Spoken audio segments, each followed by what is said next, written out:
Right now we're going to move on to another one of our great reports. We're going to go to the Dasman Diabetes Institute. They've been very busy the past few weeks with many lectures from guests from abroad. Last week they had some lectures from some guests from the University of Dundee in Scotland, talking about the latest when it comes to diabetes and other related conditions.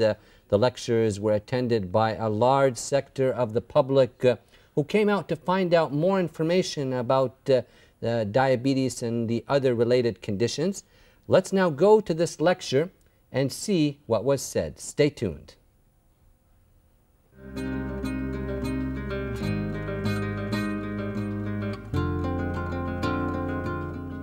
The Dasman Center for Research and Treatment of Diabetes recently held a scientific lecture on the rising rate of obesity and resistance to insulin amongst diabetics.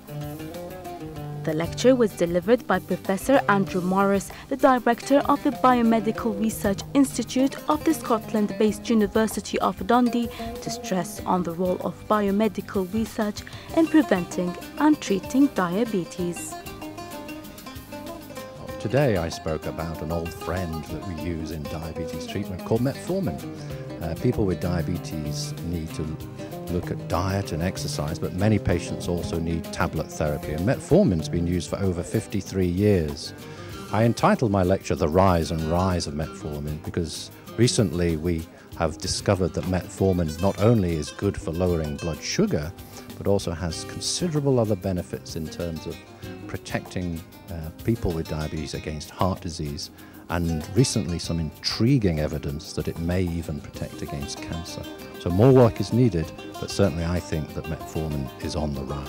And the purpose really is to bring a lot of the programs and the knowledge that we've been working on in Scotland around clinical informatics, particularly as it relates to the long-term treatment of diabetes, and to share some of that information with our colleagues here in Kuwait. I think there's some similarities between our two countries. We're both small, 3 million people in Kuwait, 4 million people in Scotland. High degree of diabetes in Kuwait, high degree of diabetes in Scotland. So we have used informatics and computing infrastructure for a long time in Scotland and have seen very dramatic reductions in the take-up of diabetes, and we're here to discuss those findings and look toward forming a long-term partnership with the people in Kuwait.